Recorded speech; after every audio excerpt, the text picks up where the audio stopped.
माझं कोणी काहीच बिघडू शकत नाही, कारण मी माझं स्वतःच बिघडवलेली आहे. का ते सांगते. हॅलो यू ऑल, मी आकांक्षा. स्वागत आहे तुमचं माझ्या मिनी ब्लॉगमध्ये. तर नेहमीप्रमाणे लाज नसल्यासारखं दुपारचे 2 वाजता उठली, तेव्हाच माझी सकाळ झाली.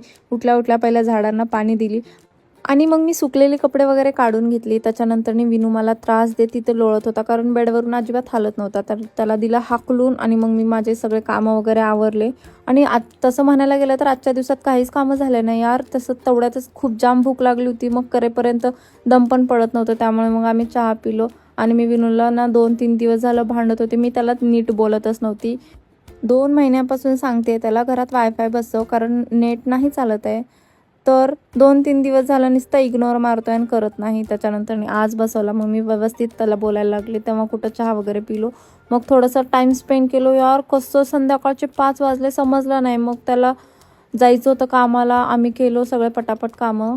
आणि मी त्याला फक्त एवढं म्हणत होते, बाबा माझी थोडी हेल्प कर. तर मला हेल्प करायला सुद्धा येत नव्हता, कारण त्याला इतकं लेट झालं होतं. आम्हाला आज टाईमच समजलं नाही. कालचा दिवस खूप मोठं वाटत होता आणि आजचा दिवस खूपच छोटा निघाला. तर मग त्यांनी गेला कामाला. मग मी मस्त इशक जादे गाणे लावले आणि मग मी मस्त भांडी घासून घेतली. सगळ्यात बेकार काम म्हणजे भांडे घासणं. बाबा मला अजिबात भांडे घासायला आवडत नाही. तर मग मस्त फ्रेश वगैरे झालो आणि मग मस्त मी देवपूजा वगैरे करून घेतली. खूप दिवसांनी प्रकट झाले मी. त्याच्यानंतर असा गेला आजचा दिवस. भेटू नेक्स्ट व्हिडिओमध्ये. बाय.